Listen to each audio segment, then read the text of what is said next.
Welcome to the Storytelling for Social Justice breakout session, where we talk about using narrative and data to transform school climate. My name is Dr. Ruthie Payno-Simmons, and I did a breakout session at the Queensland Positive Behaviour Learning Conference and wanted to make sure that the participants had access to the full session. So let's get into it. Today's content is grounded in the Storytelling for Social Justice model developed by Dr. Leanne Bell. Our session objectives are to explore Storytelling for Social Justice framework, to understand how narratives can be used to challenge inequities and advance anti-racist, social justice, and oriented practices within schools, and apply the four-step problem-solving process that uses storytelling for social justice, systemic and outcome data to promote equity within positive behavior for learning. I wanted to start by grounding our conversation in how I define educational equity. Educational equity is when educational practices, policies, and interactions and resources are representative of, constructed by, and responsive to all people so that each person has access to, can meaningfully participate in, and experiences high outcomes from high-quality learning experiences with an appreciation of individual characteristics and group memberships. If you notice, there are 4 words highlighted. The first one is representation. The second one is access, then meaningfully participates, and high outcomes. These are 4 constructs that undergird this definition and should all be present in implementation practices for positive behavior learning for support. Let's unpack them just a little bit more. Educational equity constructs consist of access, which is entrance into, involvement with, and full benefit of. What we mean by access when we're defining educational equity is that we want to make sure that it's not enough to have something available. It has to also be accessible. So what do I mean by that? In the States, when we have a gifted and talented program and classes that are advanced placement classes for students, we will often say that we have those programs available. But when we look at our data, we begin to see that not every student is accessing gifted and talented programming or advanced placement courses. And so we begin to ask, why is that? And is it enough to have those available to also say then that they are accessible? They may be accessible to some students, as our data has shown very clearly across the United States. But just because they're available within the school systems, it does not mean that every student is able to access them.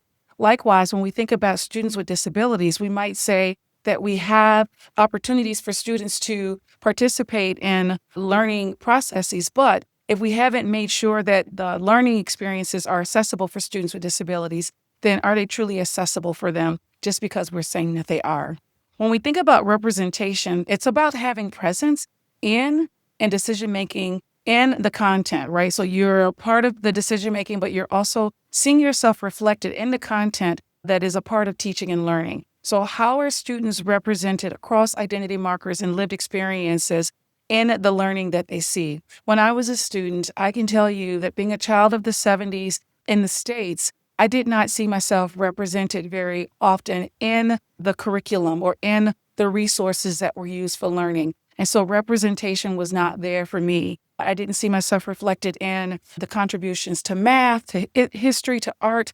And often when I did see myself reflected, it was for 1 month out of a year where we celebrated Black History Month, which made me wonder about whether or not I mattered or did people who look like me make important contributions to society. And when we think about engagement, first students are going to engage more when they see themselves reflected in the teaching and learning and may engage less if they don't see themselves reflected. So to what degree do students see themselves in the learning that they're a part of? And so co-design becomes important because when students are co-designing with educators, they are actually creating experiences and conditions where they are reflected in those decisions that have been made. Meaningful participation is the third construct of this definition. And with meaningful participation, we're talking about students having agency where they're empowered to contribute to the school systems that they are a part of in ways that are effective. I did a master's class at this conference this year, and one of the delegates shared how the students became a part of designing their school. That changes what schooling is going to look and feel like, especially when you think about, for example, students with disabilities. If they are a part of designing the schools that they're going to navigate, they're going to be able to help adults think about how accessible things really are, when students are part of co-designing behavior expectations, for an example, they're going to be more culturally responsive because now students are sharing their lived experiences and ideas about ways to create expectations that actually reflect multiple and diverse perspectives. High outcomes is the next construct. Access, representation, and meaningful participation lend themselves to high outcomes because now the solutions have been created with students in mind, not just students, but all types of students across identity markers and across intersecting identities are a part of helping schools think about solutions that actually will be beneficial to them. And so when we think about educational equity, we want to make sure that each of these constructs are present because when they are present, the conditions are set up to ensure that students can show up as their authentic selves and engage in learning in ways that's meaningful for them. We know that positive behavior frameworks have helped many schools improve climate, behavior, and engagement and learning outcomes. If you were a part of the keynote for the opening session, you heard Dr. Brandy Simonson talk about the impact that positive behavior for learning frameworks have had on school improvement and on school climate and on behavior and engagement. We know that we see outcomes in terms of changes in adult behaviors and practices. We see improved staff and student relationships.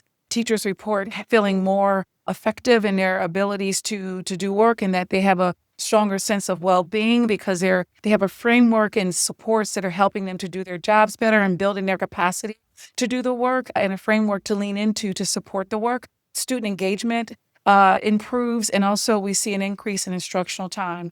We see improvement in positive school culture and organizational health, which is an important part of implementing multi-tiered systems of support. We also see increased improvement in climate and safety.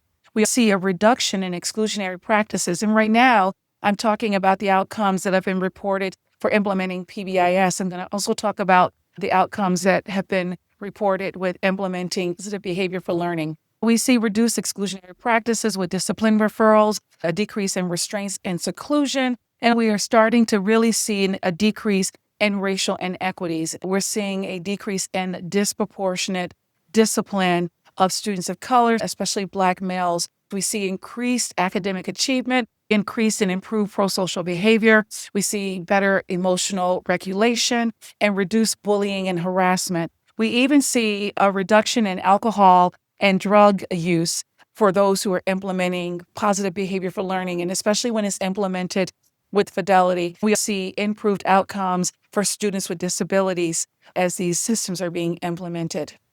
When we think about positive behavior for learning in Australia, adults report seeing increased consistency of adult responses, increased use of data for decision-making, greater use of proactive and preventative practices, and improved staff collaboration around behavior supports. We then see improved behavior outcomes, improved classroom behavior, improved playground behavior, improved peer interaction, and more respectful tone and language among students, and then improved behavioral choices and in fewer behavioral incidents. We also see improved climate and student outcomes, improved well-being, students sharing, feeling a sense of well-being. We see increased engagement, improved school climate, stronger school identification, improved social, emotional, and behavioral experiences from students.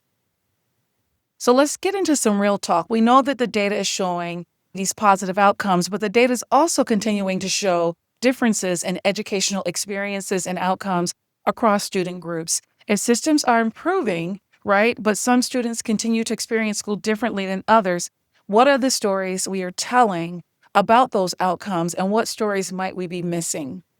And that's what storytelling for social justice really helps us to begin to think about. So we have to begin to ask ourselves, what stories have we been told and what stories have we absorbed? Because as we come into this world, we are told stories. There are narratives, there are dominant narratives about why some people excel, why some don't, why some students achieve, why some don't, especially when we think about students who may have different lived experiences and identities from ourselves. We are told stories about why students achieve the way they do, behave the way they do, and we absorb those stories often without being aware of it. And so as we absorb those stories, we then tell stories. So what stories do we tell about our students, especially those students who may look different from us, who may come from different walks of life from us? What stories do we tell about why schools are performing well or why schools may not be performing well? And what stories do we tell about the outcomes that we are seeing, not just with all students, but across student groups? And so when we tell stories that we've been told about why some students are achieving and why some students may not be achieving the outcomes that we're working so hard to see, often we may not be looking at the real reason why students are getting different outcomes. And so to be able to ask the questions about the narratives that we have embraced or we have accepted or absorbed, that then we begin to tell those stories, we have to begin to question that.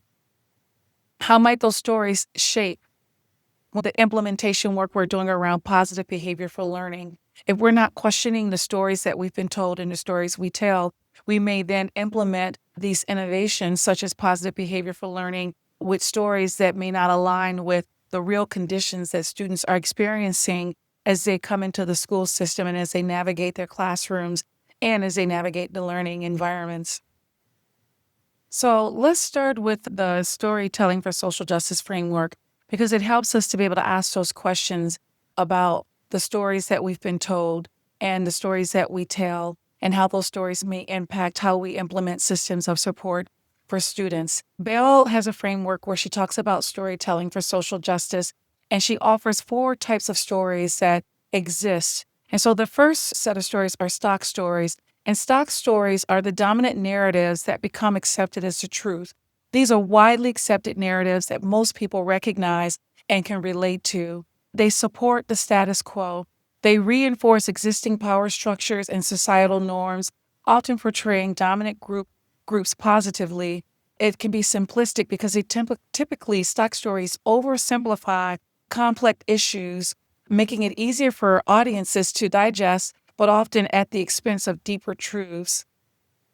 Then Bell talks about concealed stories, and concealed stories are the experiences and realities hidden by dominant narratives. Concealed stories often reveal marginalization that's happening within systems. These are the stories that exist outside of the mainstream narrative and often get overlooked and ignored. They're the counter narratives. They challenge dominant stories by revealing hidden truths and experiences, and they're often more complex than the simplistic descriptions that stock stories tell because they're more nuanced, they're more complex. These stories reflect the realities of marginalized groups. And then there are resistance stories. And resistance stories are stories that challenge dominant narratives, and they create a sense of empowerment because they focus on individuals or groups who are actively challenging oppression or injustice that are happening within systems. In everyday actions, they highlight both large and small actions of resistance in daily life. They represent collective experiences often shared among communities, showcasing solidarity and resilience. And then there are the emerging, transforming stories. And the emerging and transforming stories really are the new stories that help create more equitable systems. These are innovative ideas and perspectives that aim to change existing narratives that may be deficit in nature. They're also action-oriented and center on anti-racism and social justice and other types of ways to disrupt ideas and mindsets that may contribute to oppression and negative outcomes that we see in society and in schools. And they also support the need for systemic change. So take time to pull up the resources in the handouts, take time to read each of the 4 types of storytelling and then put them in your own words. I find when we're able to actually paraphrase concepts and frameworks and put them into our own words, that we internalize the meaning more, we connect them to our own lived experiences, and then we can take those framings and those types of stories and apply them to the experiences that we actually live out in our daily practices. So you could also use this video if you're viewing it with your colleagues to pause, pull this activity out, assign roles, and get into groups. If you have 4 people, one person would read each of these 4 quick reads for each story type, and then you could take turns teaching each other the type of storytelling that you were assigned. If you are in a larger group, you can simply count off to form 4 groups and each group can assign themselves one of the quick reads. Group 1 would be looking at stock stories and reading more on stock stories. Group 2 would be looking at concealed stories and reading the quick read on concealed stories. Group 3 would be looking at stories of resistance, and the Group 4 would be looking at the handout for transforming stories. So what you are going to do is, once you get your handouts and you assign roles, you're going to read your assigned story type, and I designed it to be a quick read, and then you're going to take time in your group and paraphrase how have you come to understand that story type, and then take time after paraphrasing to identify one example from your educational context that aligns with your paraphrased definition of your storytelling story type, and then you're going to teach your story type to the whole group. Here's where you would actually pause the video, engage in the activity, take maybe about 15 minutes to do so, depending on the time you have allotted, and then come back and take about 2 to 5 minutes sharing and teaching your group your assigned story type. So let's talk about stock stories. One of the biggest lessons I learned is how powerful stories can be. They're not just the stories we tell, but they're the stories we stop questioning. Looking back on many of my practices and assumptions when I was a building principal, so much was being shaped by what Bell calls the stock stories. So before we go any further, let's talk about what stock stories are. Stock stories are dominant narratives that become widely accepted as truths over time. They are repeated through policies, through media, institutions, traditions, and everyday conversations, often shaping how we understand people, communities, social issues without questioning whose perspectives are represented and whose perspectives are missing. In the United States, stock stories are often built around concepts of individualism, meritocracy, and progress, and they tend to pass as unquestioned truths when repeated in conversations, textbooks, speeches, articles, and television and film. When we think about meritocracy, we're often told in our society that you've got to pull your bootstraps up and do the work if you want to be successful. But what is often missing from the story of meritocracy is that society has not been set up for everyone to even have boots to pull the bootstraps up, and that often there are some that are more privileged in their start of life to have the advantage to be successful, whereas others don't have access to the same opportunities that will allow for them to be able to experience the same type of success. Individualism focuses on the individual person, and that often favors dominant culture in our society in the United States, but it doesn't think about the communal nature of other groups of people in the United States, where it's all about collectivism and working in community to experience success and to build communities and sustain success over time. And so if we're not questioning what we mean by meritocracy, if we're not questioning what we mean by individualism, if we're bringing those ideas and replicating them in our educational systems, then we're maintaining the status quo. And when we see the outcomes that we get, we're not questioning those outcomes. We're going to look to maybe blame students and their families on why we're seeing the outcomes that we see. Here are some examples that we can talk about in the United States for stock stories. We often hear that America is a land of opportunity, and there is a lot of opportunity in America. So I would not be one to say that there isn't opportunity, but we need to understand that when we say that America is a land of opportunity and we don't question for whom has it been a land of opportunity and for whom has it not been a land of opportunity, then we begin to have these assumptions that go with these stock stories. America is a land of opportunity. Therefore, if someone doesn't succeed, it is their fault. And so again, because we haven't questioned what we mean by America is a land of opportunity, now we have these assumptions that a person who is not successful, they're not successful because they didn't work hard enough. And that connects to meritocracy, one of the concepts that is a huge stock story in the United States. Another example of a stock story is everyone who works hard can achieve the American dream.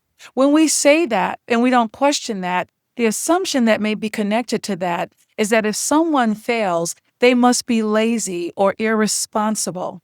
And so again, everyone who works hard can achieve the American dream doesn't take into account systematic oppression that has been rooted in our society and our fabric since the founding of our country, where some people have benefited from the ways in which our country has been established and many have not. And those have been systemically a part of our history and our current ways of working that create conditions for someone who might work very hard to still not experience success because the field was never leveled for them to be able to have the same opportunities and the same access and entry points as others who may be experiencing that success.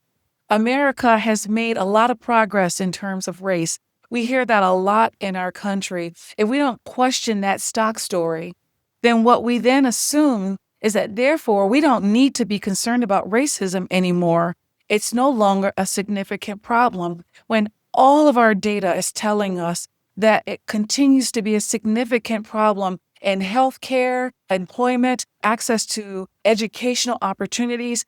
Data across all facets of life in our country continue to tell us that we have issues with race that we have to continue to work on. So even though we've made a lot of progress, we still have a lot of work to do. The data tells us a story that we still have disproportionate access to opportunities. Another stock story in America is that America is a colorblind society, that we don't see race. And so if we buy into that stock story, what we begin to see is therefore people of color should not be complaining about racism anymore. And so that again is an assumption that if it goes unquestioned, then it impacts how we show up and how we contribute to society, whether it's what we're doing in our school systems or what we're doing in other facets of life. Another stock story that we hear in America and the United States is that slavery happened a long time ago. Just get over it. And so when we buy into that stock story, what we begin to hear is therefore people today should not be blamed for the problems of racism. It's not their responsibility to fix it. And while we inherited these systems, and I tell my white colleagues often in the United States, we didn't create these systems of oppression that we see. We inherited them. And we have a responsibility to disrupt them, to change them, to make sure that the impact of slavery and the outcome and aftermath of slavery that is highly prevalent in what we're seeing with access and opportunities today, we have to make sure that in our generation that we do everything we can to disrupt those things and to create new opportunities and reshape the systems we have inherited and to act on changing them. So let's consider your context in Australia. We know that there are different stories and that every society has stock stories. So I want you to take time to pause the video and turn and talk. If you're watching this on your own, you can take a moment to maybe jot down your thoughts or have self-talk around these questions. I'm curious and I wonder what concepts are stock stories in Australia? And how and what are they built around? And then what stock stories emerge from those concepts? And then what assumptions do those stories lead people to make? So here's where you can pause your video and have a conversation around these questions and then take time to share with one another. So we've talked about different types of storytelling for social justice. And now I want to talk about how these stories showed up as I was engaging in my role as a new principal in my K-4 building in 2006. First of all, I had amazing students. We had about 350 students. I had an amazing staff who was committed to students, committed to continuous improvement, committed to the families. My staff truly loved students in the building and worked together to support students in the building. We also had very high math test scores, state standardized test scores. Showed in our test scores that 93% of our students were proficient in math, advanced or proficient. But this turned out to be a stock story, and I'm going to tell you about that in just a moment. We also had very high reading test scores, 98% proficiency in our building. this also turned out to be a stock story. These were both stock stories because they told an overall picture of our outcomes academically, but there were other outcomes that they hid. So overall, 93% looks good. 98% proficiency in advanced looks good. But when you start to look across student groups, we saw that 93% and 98% didn't hold true for every student group in our school system. So these represented types of stock stories in our system. We also had exclusionary practices for our Black and Brown students and students with disabilities. And so this was a concealed story because we did not know at the time that we were disproportionately excluding and disciplining our Black and Brown students until we started implementing multi-tiered systems of support, the integrated model, where we started looking at data and disaggregating our data. We began to see that we were significantly disciplining our Black male students, our students with disabilities across race and gender, but especially for our males. Our Black and white male students with disabilities were being disciplined at a larger rate. Our Black male students were being disciplined, and our Black and Brown students were being disciplined at a higher rate than our white students. And so this was a concealed story that allowed for us to continue to uphold the stock stories that we had in our building. We had over 104 child study meetings, and these child study meetings are precursors for special education. And so 104 meetings in one school year when we were a high-achieving school, and we were known for being a high-achieving school, really revealed that there was something being concealed in our practices and in our outcomes that if we were just looking at outcome data, we were going to miss. I remember thinking as a building principal, how is it that we have such high outcomes in our academic data, but we have over 104 child study meetings on our calendar for this year? So we had to think about that. There was heavy use of deficit language and thinking about who Black students were and Brown students. So what I mean by that is that we were telling stories about who our Black and Brown students were, and we didn't realize the ways in which we were telling stories about who our students were, and that even though we cared about our students, we were still telling these stories. We can have good intentions and we can have value systems that support how we want to make sure that our students have what they need, but still have mental models and mindsets that there's a gap between what we have been conditioned to think about who our students are and then what we say we think our students are. But in everyday language, we would hear conversations about those students, about tier 3 kids, about frequent flyers. The language we use to describe our children really was one of the things that let me know that we needed to begin to do some work to reframe how we talked about our students. And so that was another example of concealed stories in our systems. So I had asked questions of my staff before I knew what RTI was, before I knew what MTSS was, before I knew what PBIS was.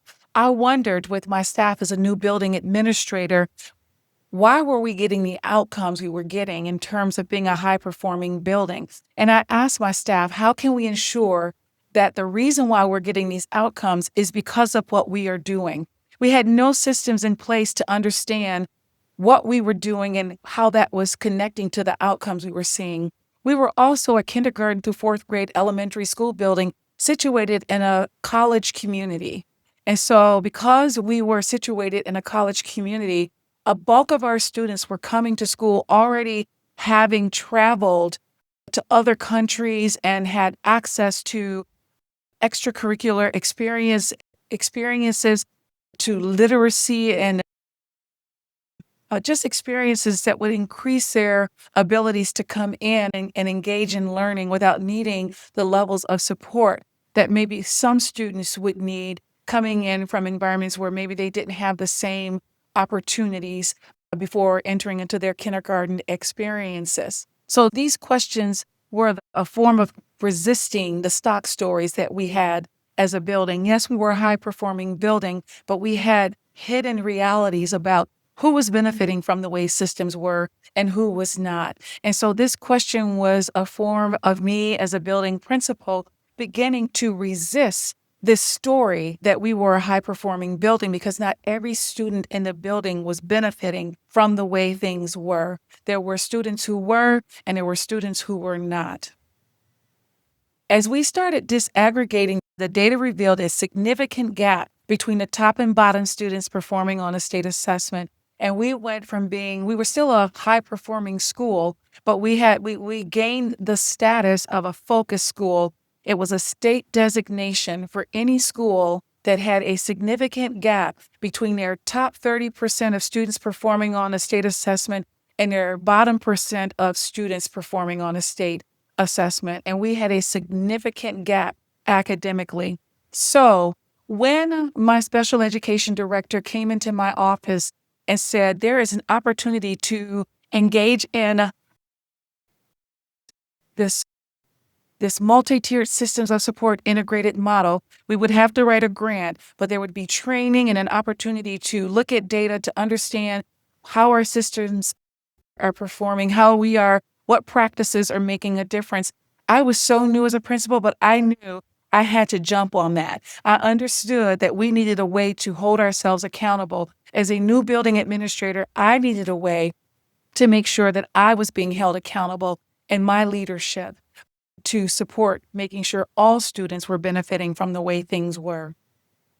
This became a concealed story when we became a focus school. And these concealed stories are important because what they did was they pushed back on the stock story. We're high achieving schools, yet some students aren't benefiting from the way that things are.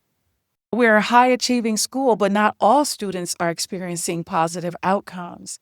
We're a high achieving school, but we had 104 child study meetings. And so this became a reality, and those concealed stories allowed for us to begin to push against the stock stories in our school system. Our school was fortunate enough to receive the support through a regional initiative that provided coaching, professional learning, and resources. But the support alone didn't create change. What mattered was the stories that we chose to tell about our students and about ourselves. So as we engaged in this opportunity to integrate or to implement an integrated model, we received regional coaching and supports. We began to reallocate time. It was one of the things I actually had some control over was how we allocated time in our building. And so we began to dedicate time for adult learning and for adults to collaborate, to look at data, to understand how to better support their students, to think about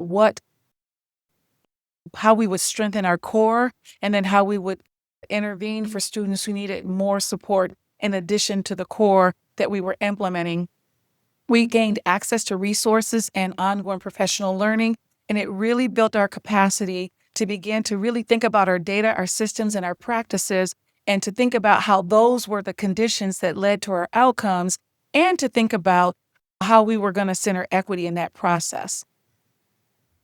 As a result of implementing the integrated model over a period of time, we shifted from focusing on fixing our students to examining our own practices and the systems that we were implementing.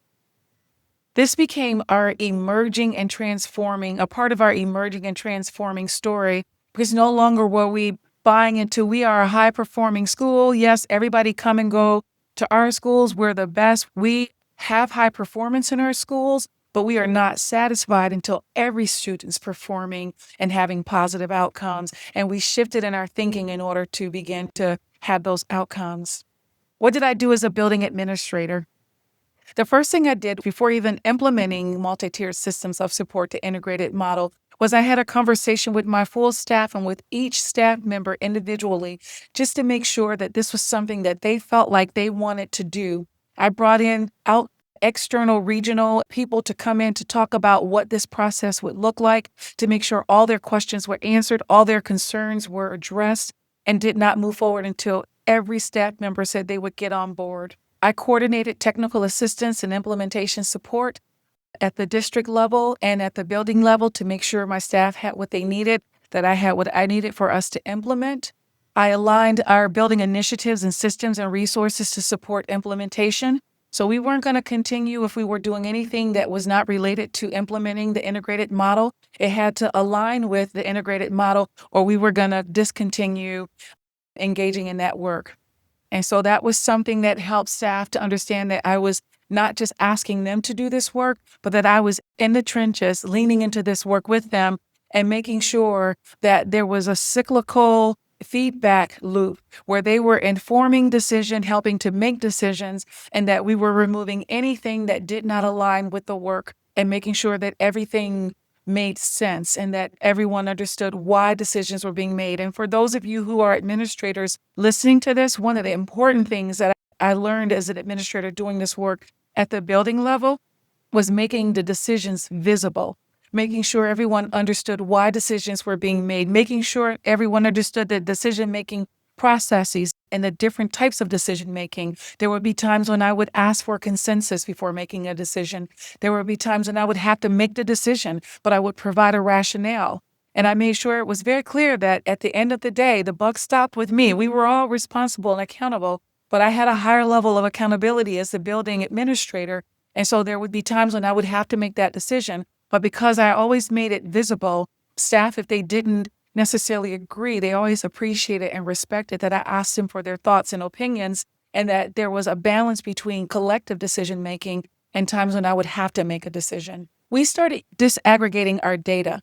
We needed to understand why we were seeing such a positive outcome overall, but that we had a significant gap. And so we needed to look at data to make sure we were understanding who was benefiting from our systems and who was not. And then we engaged in courageous conversations so that we could begin to challenge how we were thinking about our students, the stories we had been told about our students, the stories we were telling about our students and our families, and the stories we were telling about ourselves and about our building, to make sure that we were reorienting and reframing deficit thinking to more asset-based thinking and conversations. These were ways in which we began to lean into concealed stories and then using concealed stories to shift into stories of resistance. My staff deeply engaged in the process.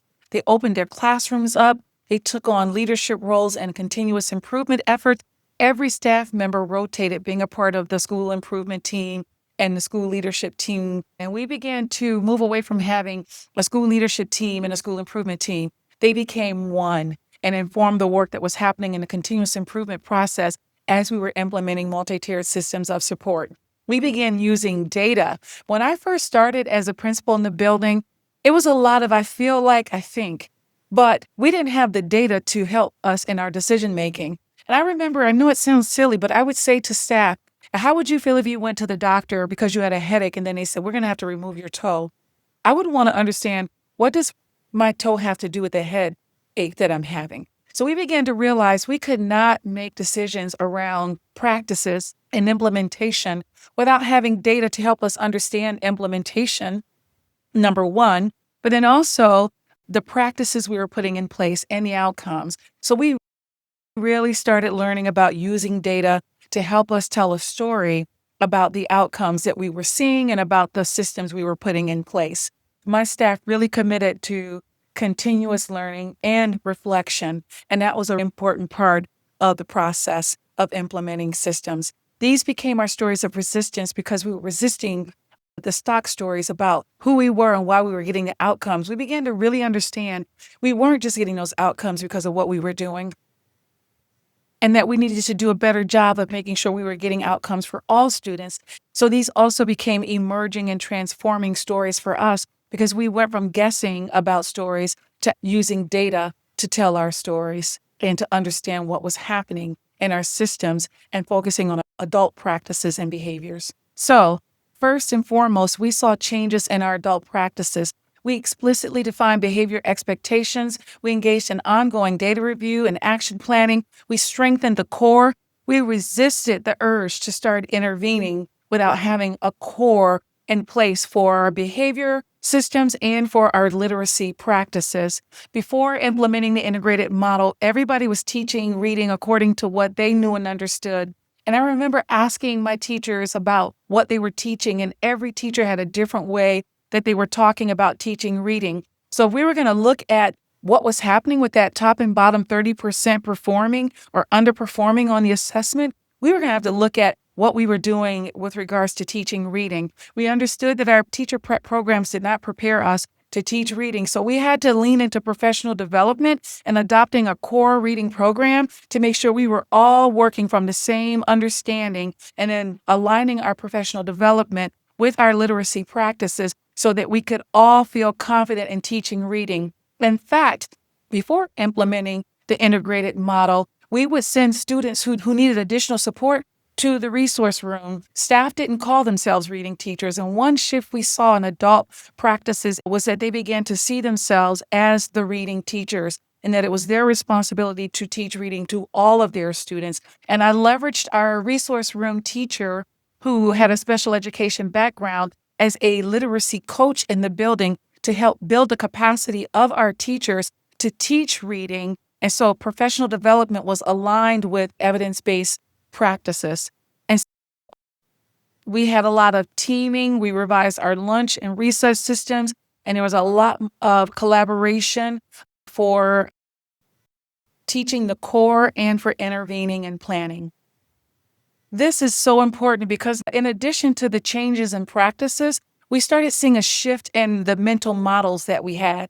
We became aware of the inequities in our system, those concealed stories that we did not realize were hiding and being concealed through the stock stories that we were telling.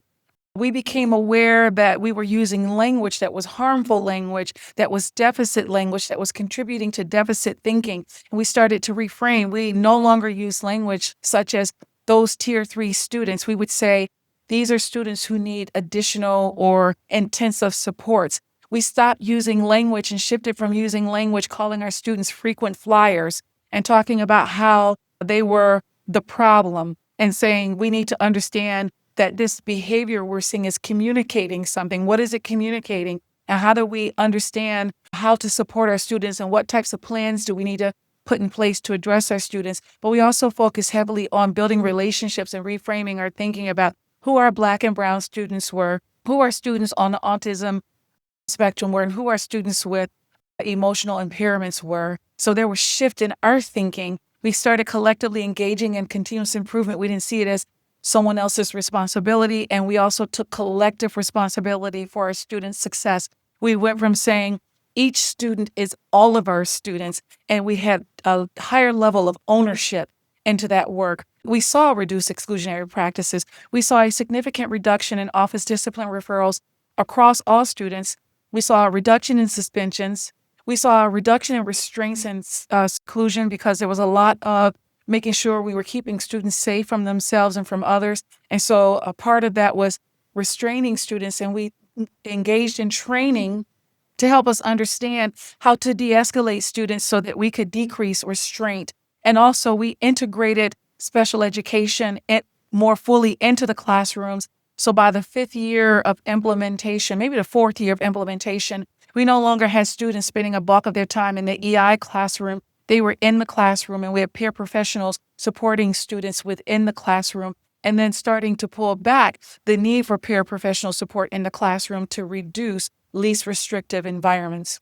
We saw overall improvement in our school climate and outcomes and incremental student outcomes, a decrease in the gap between our students performing on the state assessment.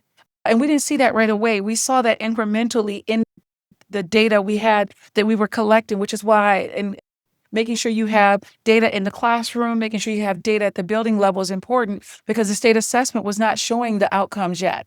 We still had that significant gap, even though we were high achieving as a school, but our internal data that we were looking at on a weekly and monthly and quarterly level showed that we were improving, that eventually over a few years started showing up in the state assessment data. So if you're doing the work and you're not seeing it in your outcome data, keep doing the work and pay close attention to the internal data because that is telling a story about the work that you are doing. Those are your stories of resistance and transforming the systems that you are putting into place and sustaining over time. And then that then leads to the outcomes that you will see on the state assessment data. I want to highlight that it's important when we look at the outcomes that we see from implementing multi-tiered systems of support, whether it's the integrated model, positive behavior for learning, positive behavior supports, that There has to be a shift in our mental models about who our students are, who we are, the work we're doing. And when we start looking at the concealed stories and moving into stories of resistance, that's where the shift in our mental models begin to occur. And when we change our adult practices and we shift how we're thinking about the work we do, who our students are, that's when we see the reduced exclusionary practices and the improved outcomes for our students and our school climate. So the overall impact for my building as an administrator leading this work with my staff, and I certainly could not have done it without the staff. They really carried this work. They did this work, was that we moved from the state designation of being a focus school, not something to celebrate, because it meant we had a significant gap between our students performing well and our students who were not performing well, to being a reward school. And we shifted to using systems and outcome data. We increased awareness and impact of adult practices on student outcomes, and it earned us a state designation for closing the opportunity gap between our top 30% and bottom 30% of students performing on the state assessment.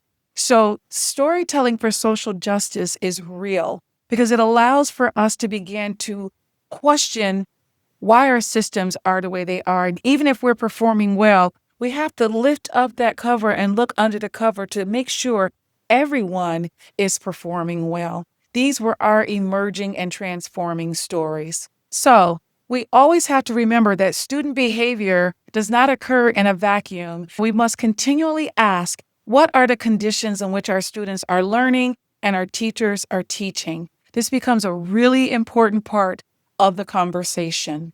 And it's an important part of the conversation because if we're not asking about those conditions, we're going to focus on fixing students. We may even focus on fixing teachers and staff, when really what we need to be doing is looking at and focusing on what are the inadequacies in our systems implementation or in our systems or in our implementation processes that is actually leading to the outcomes that we're seeing. Every system is perfectly designed to get the outcomes that it gets. So if we're looking at outcomes that are not favorable, we have to look at the design of the systems to understand why. So why is storytelling for social justice important? Why does it matter? It matters because concealed stories are the conditions and experiences that help us better understand patterns that we see in behavior, attendance, engagement, belonging, and academic achievement. Concealed stories are the conditions in which students learn and teachers teach. When we think about the conditions in Australia, these are some conditions that come from your data. When we talk about access and opportunity, it's not always equally distributed across place. That is a condition. Often it's a concealed story. What does the literature say? It says that students in rural and regional and remote communities often have less access to specialized coursework, experienced teachers, post-school pathways, and educational resources than students in metropolitan areas. So the hidden question here, when we talk about concealed stories, would be what opportunities are unavailable to some students simply because of where they live? That is a concealed story that would better tell about outcomes, student outcomes, than the students' efforts alone. Another concealed story and condition in which students are learning in Australia is that students experience school differently. The research indicates that Aboriginal and Torres Strait Islander students and students with disabilities and other historically marginalized student groups often report lower levels of belonging and safety, participation and connection than their peers. And so that is a concealed story. And that concealed story, when we think about it, the hidden question is, whose experiences are hidden when we rely on school-wide averages? Disaggregated data becomes so critical to understanding the conditions that different types of students are experiencing. The next condition that services in Australian education is access to rigorous learning opportunities is not always experienced equally. And so the literature shows that from students from rural communities and lower socioeconomic backgrounds and from historically marginalized groups are less likely to have access to advanced coursework, specialized programs, and pathways that expand future educational opportunities. And so the hidden question here is, who has access to the learning opportunities that open doors to future success? Another condition is that students do not experience school discipline in the same way. And so Aboriginal and Torres Strait Islander students and students with disabilities are disproportionately represented in suspensions, exclusions, and disciplinary actions compared to their peers. And so we have to begin to ask what the hidden question is here. And that's, what stories do we tell about those who are experiencing that remains hidden beneath the numbers? We have to look at the data so that the discipline data tells us, when it's disaggregated, whose experiences are remaining hidden. These are examples of concealed stories and conditions in which students are learning that are part of the systems being designed to get exactly the outcomes that they get. So if we talk about enhancing PBIS practices to storytelling for social justice, we want to think about our data systems and our practices, and want to think about what we mean when we talk about centering equity within our data systems and practices, and how that all impacts the outcomes that we see. We have to ask, when we look at our systems, how do structures create, sustain, or disrupt inequities? We think about practices. How do our actions shape students' experiences? And what do patterns reveal when we're looking at data, the conditions that are being concealed that may be hidden, to help us understand why we're seeing the outcomes that we get? We want to ask, who's benefiting when we think about equity in our systems, our data, and our practices? Who's benefiting from the way things are and who is not? And data helps us to get at that. So now we're going to talk about how the 4-step problem-solving process can unintentionally promote stock stories. Let's start with problem identification. Often when we're engaging in the problem-solving process, we will ask, is there a problem with student performance and outcomes?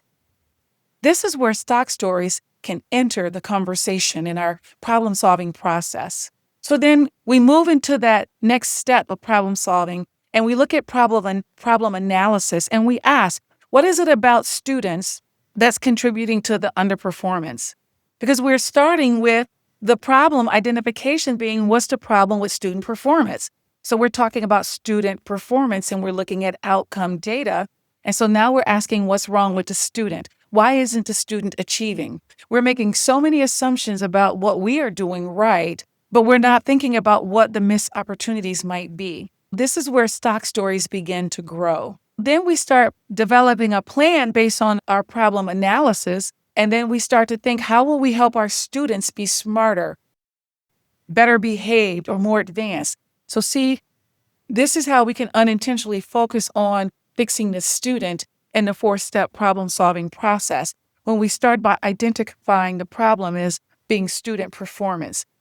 Students' performance is kind of like the indicator of what's happening in the system.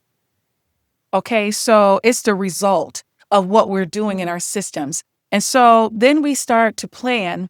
And when we plan, we're saying, how will we put student improvement strategies in place?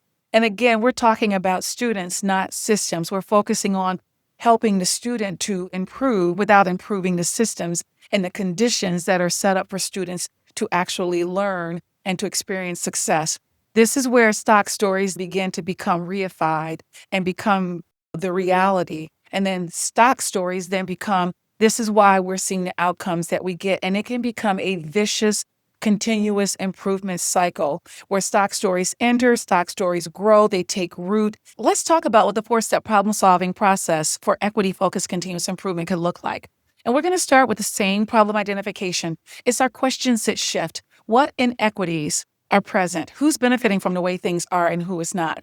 What goals do we want to put in place to establish or redress identified inequities? And I want to say here that if you have any disproportionate outcomes, there is always an inequity present in a system. And so we talk about disproportionality and we focus on solutions for the student. We're missing the opportunity to think about the inequities or the systemic inadequacies that may be present in our systems or in our implementation processes. These questions change the focus. We have to look at more than outcome data. We have to also look at systemic data. We have to look at equity metrics. We need to look at how our students are experiencing teaching and learning. So what are our instructional practices? Do our teachers feel confident teaching reading and math and social studies and other content areas?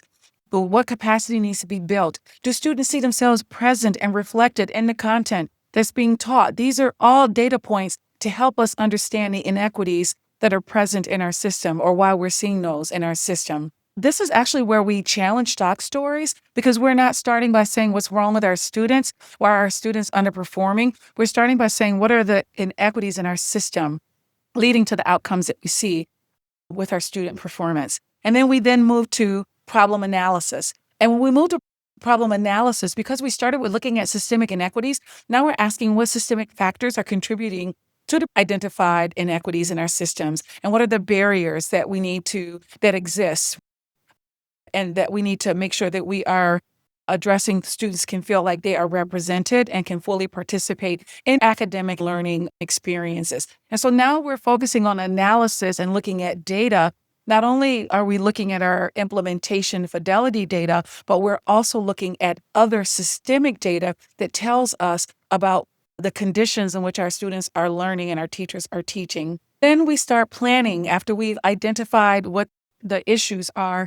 And then we begin to plan how we're going to address those issues. But we're not looking at what we're going to do to fix the student. We're looking at what changes will we make in our policies, our practices, and structures, and ways to advance our new understandings and our knowledge and skills to transform our systems so that the barriers to achieving educational equity are dismantled. They are addressed in ways to change the conditions that our students are learning in.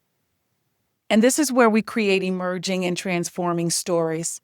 And so then when we move into planning, now we are planning and monitoring implementation of changes in our systems. And we are asking how effective are the strategies in terms of making progress towards realizing established equity-focused goals that we've put into place. So our goals and our action plans are focused on addressing issues in the system. And this is where emerging and transforming stories become reality. So I talked about making sure we're looking at systems data. We want to make sure when we're looking at systems data that we have equity-centric metrics. And my colleagues, Skelton and Gorman, created this resource that you have a handout on because we needed to begin to provide school educators with ways of looking at metrics and data to help understand the conditions in which students are learning and teachers are teaching. And we wanted adults looking at and thinking about data as it relates to access, representation, and meaningful participation, and making sure those system inputs are in place that we believe leads to the positive outcomes. And then we also provide some reflection questions that you can ask around these types of data to make sure you're asking the right types of questions as you're engaging in the 4-step problem-solving process. And that will help then to begin to really identify the conditions in which students are learning and teachers are teaching, and pinpoint where changes need to be made, and taking time to evaluate the changes that have been made to the systems. And then also it gives you an opportunity to think about what types of data do you currently have that you're looking at and what's missing that would help you to not only look at outcome data, but also look at systems data. This is how we shift into emerging and transforming stories about our practice and about our implementation of positive behavior for learning and around multi-tier systems of support when we think about the integrated model. Engaging in data review with a critical lens allows us to examine ourselves, our systems, to detect the unseen. That is how belief, language, and actions can obscure systemic inequities. This is a necessary precursor to enacting meaningful systemic transformation. We have to engage in looking at ourselves in terms of our mental models, how we've been conditioned to see our students and see our work. I have to often ask myself, how do I think about behavior? How do I think about discipline? How did I come to think about, and how am I thinking about it? So we have to think about how we think about discipline and behavior systems, and about ourselves and our identities, and how the ways in which we show up impact the systems that we put in place. Often this is important because most of the ways in which we work is based on what is seen, and those are the events in terms of what's happening. But generally, what is unseen are usually the patterns of behavior. And I'm not talking about student behavior, but the patterns of adult behaviors, the patterns of how we've implemented practices and had conversations around implementation. What's been happening? What are the trends? Or what are the actual changes that are happening? Then we look at structures and what's influenced, right? What has influenced the patterns? What are the rules, the lessons, the plans?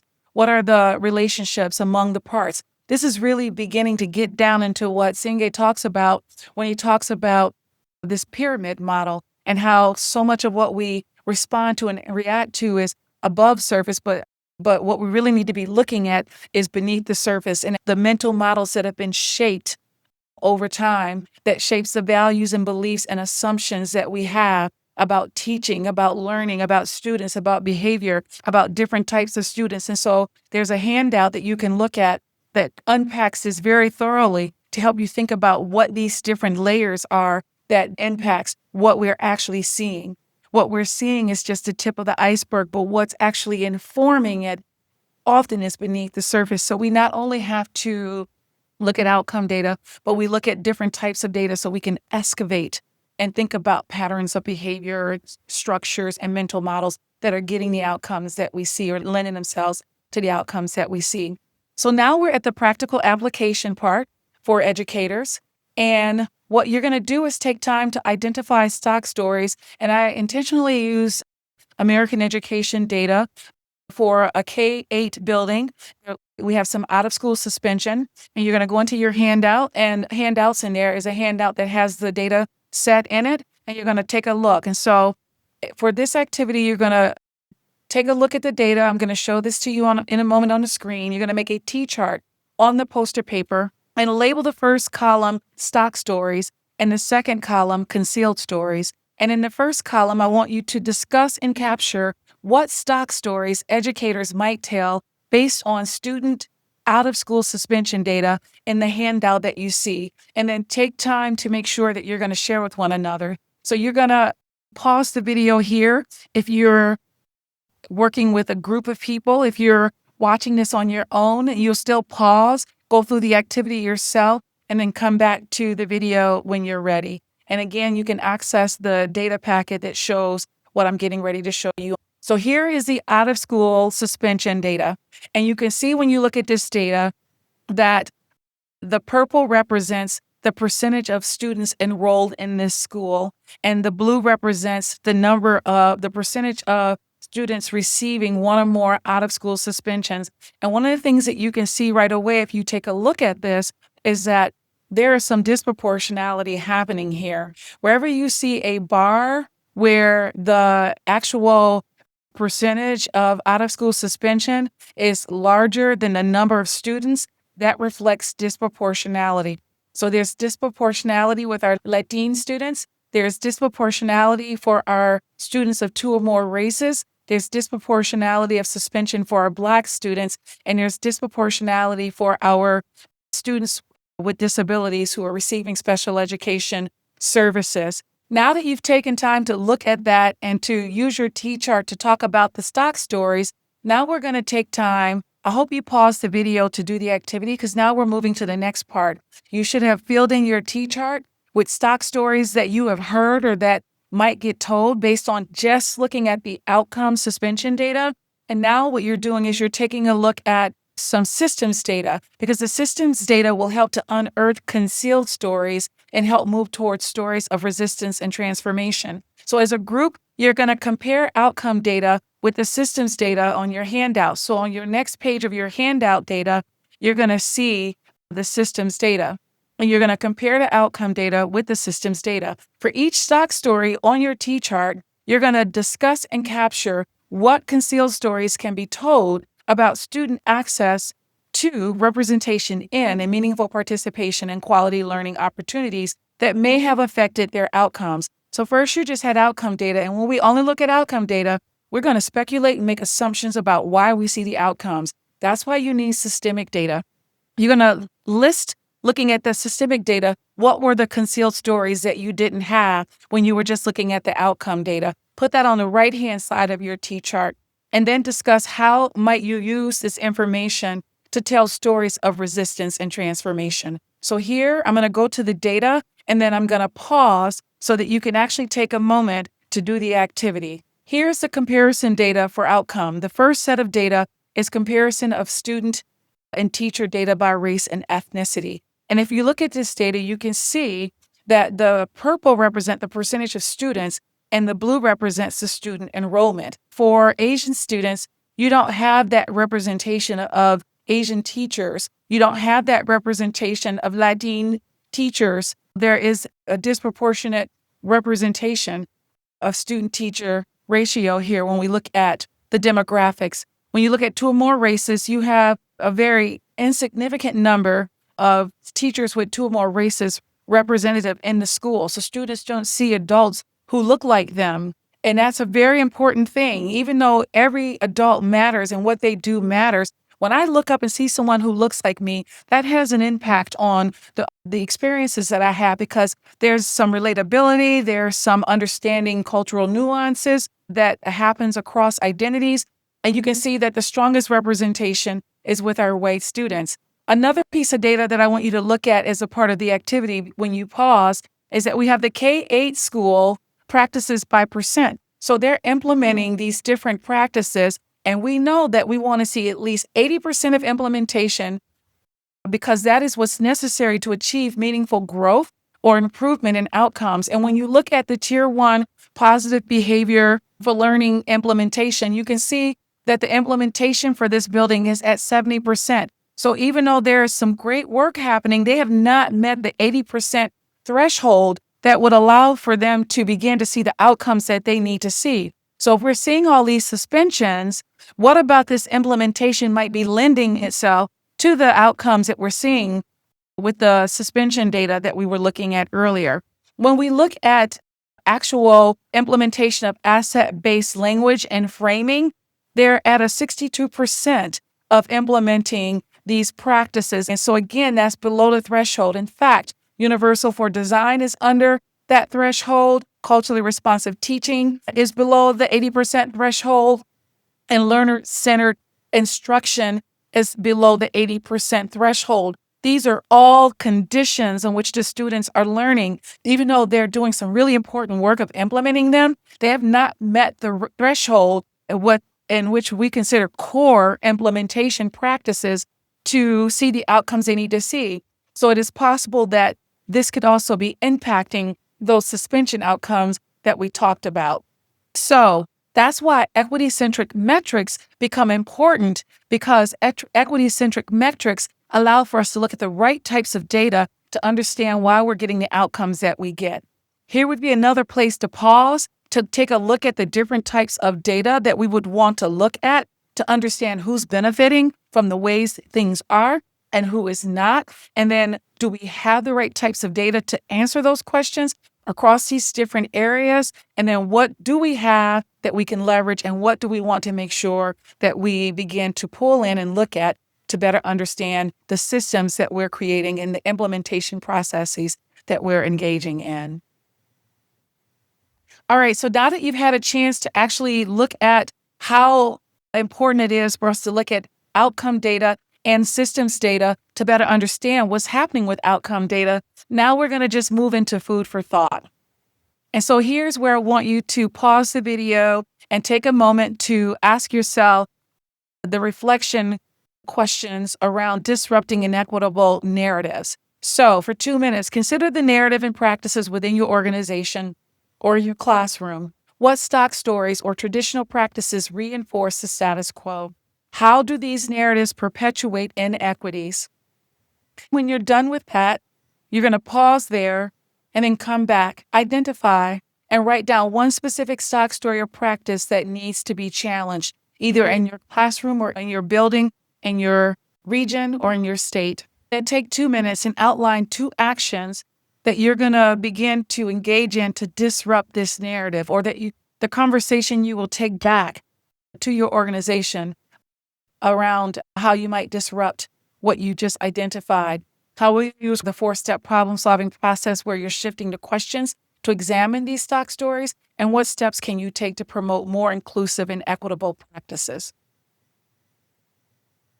Pause your video here, take some time to work through these questions and thoughts. I want you to continue the conversation. I do believe that there is an opportunity for us to continue to connect.